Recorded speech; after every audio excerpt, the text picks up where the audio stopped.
Y este domingo se celebra en todo el mundo el Día de la Prevención del Embarazo Adolescente y se estima que en nuestro país hay anualmente más de 40.000 partos en jóvenes de entre 15 y 19 años y las políticas de salud aún no están en una etapa de madurez para atacar directamente el problema, por decirlo de alguna manera. Y bueno, para conversar sobre esta realidad nos acompaña aquí en CNN Chile la directora ejecutiva de la ONG Pro Salud, Verónica Schiapacase. ¿Cómo está? Hola, muy bien, gracias. Bien, sabe que estaba leyendo una serie de antecedentes y llama bastante la atención la situación que se vive en Chile, pero la quiero poner de inmediato en este tema. La expresidenta Michelle Bachelet promulgó la ley 20.418 hace muy poco y dice que se establece que toda persona tiene derecho a recibir educación, información y orientación en materia de regulación y de fertilidad. Además, los establecimientos educacionales reconocidos por el Estado deben incluir dentro del ciclo de enseñanza media un programa de educación sexual. Al leer esto, uno dice, chuta, el desarrollo está llegando a nuestro país, pero la realidad, ¿eso existe? No, esta ley se promulgó hace ya más de 7 meses y no ha sido implementada, porque esta es una ley que se debe implementar en conjunto con el Ministerio de Salud y el Ministerio de Educación, dado que tiene una parte que se refiere a educación sexual en los colegios, en enseñanza media, y otra parte que es el acceso a los métodos anticonceptivos y a la información de todas las personas, hombres y mujeres de nuestro país, pero no está siendo implementada. ¿Y el que no se ha implementado aún, qué significa para nuestro país? El que no se está implementando significa que se están vulnerando derechos de los ciudadanos, dado que no están teniendo acceso, como debería ser, a la educación sexual y a los métodos anticonceptivos. Claro, son términos legales, pero en términos prácticos, en la sociedad, en el contacto diario con las personas, con estas jóvenes, ¿qué implica que Chile vaya creciendo en términos de tasa realmente abismantes de las diferencias sociales que hay también en nuestro país, o no?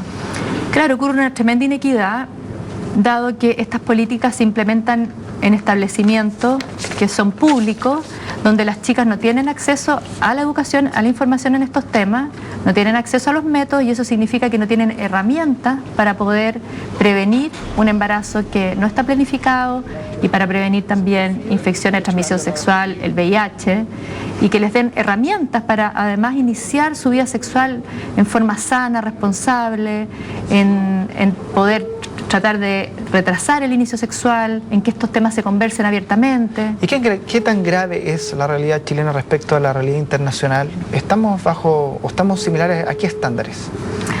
Mira, hay 2 cifras. De todos los nacimientos que hay en Chile, las últimas estadísticas que hay, el 17% corresponde a las adolescentes, que es una cifra alta. Pero cuando uno ya va a las tasas que miden riesgo, las tasas son muy similares a la tasa que hay en todo el mundo, alrededor de 46 nacimientos por 1000 niñas de 15 a 19. Pero cuando tú analizas por comuna, ahí existe una gran diferencia y ahí se comporta igual que en el mundo. Nosotros tenemos tasas de embarazo en chicas jóvenes en las comunas pobres, igual que en los países del África. Y en las comunas ricas, igual que en los países europeos como Suecia, Suiza, Francia, Italia. Entonces, en nuestro país tenemos 2 países, tenemos 2 realidades. Y ahí está sucediendo una tremenda inequidad que no se está atacando, que no se está tomando en serio, que no se está viendo, digamos, en su real dimensión y su real consecuencias que tiene. Y ese marco normativo del cual estábamos hablando recién, 20.418, esta ley, ¿viene a ayudar en ese sentido o simplemente la pura ley no sirve y aquí significa aplicar una serie de otras instancias todavía? Las leyes por sí solas nunca sirven si no se implementan. O sea, aquí se necesita implementar la ley y para eso se necesita inversión de recursos. Voluntad política e inversión de muchos recursos. Porque para implementar esta ley hay que hacer un reglamento, políticas, programas y esto llevarlo a los colegios, por ejemplo, y para eso deben capacitarse a los docentes, capacitarse a los profesionales de salud, porque cuando tú educas a los jóvenes, a los padres, a los profesores, aumenta la demanda en los servicios de salud.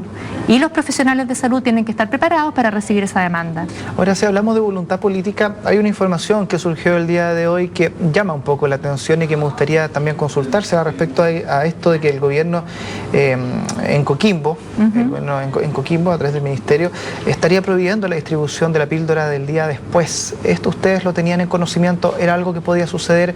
¿Era algo que después de toda la discusión que se dio el año pasado estaba dentro de los márgenes esperables para ahora?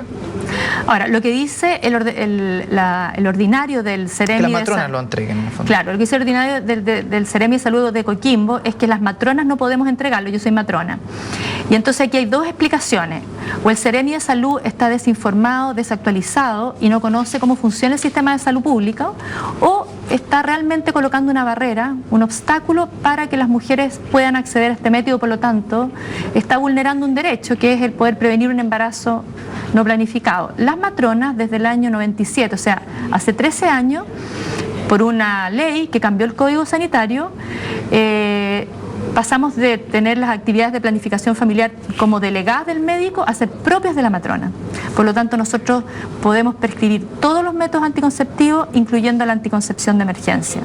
Inclusive hay otro código, hay otro artículo dentro del Código Sanitario, que es el 124, que dice tanto médicos, dentistas como matronas podemos proveer de los métodos en cumplimiento de nuestra función. Y más aún, la ley que estábamos hablando al comienzo, que dice que todas las personas tienen derecho a acceder a todos los métodos anticonceptivos, incluyendo la anticoncepción de emergencia, no explicita quién debe prescribirla, pero es obvio que deben ser las matronas, porque las matronas en Chile hacen el 98% de las actividades de planificación familiar en el sistema público de salud. Exactamente. ¿Y cómo se enfrenta esta situación? Porque cuando hablamos de un consultorio, cuando hablamos de un servicio de salud, no estamos hablando del sector socioeconómico ABC1, que es donde menos se produce justamente este tipo de situaciones. Estamos hablando justamente en el sector donde más hay problemas. Entonces, ¿cómo se puede enfrentar esto? Si estamos viendo que quizás se están aplicando este tipo de políticas públicas, hay una normativa que tampoco entraba en vigencia, entonces aquí estamos hablando de avances, de retrocesos, ¿de qué? Un retroceso absoluto, porque este ordenamiento, esta ordenanza, lo que va a afectar va a ser a las mujeres que no tienen recursos que van a los servicios públicos de salud, porque la mujer que tiene recursos paga la consulta con el médico y compra la pastilla en la farmacia. Yo lo que pienso es que aquí, primero que nada, tiene que haber una aclaración desde el gobierno, desde el ministro de Salud. Me gustaría el pronunciamiento del Colegio Matrona.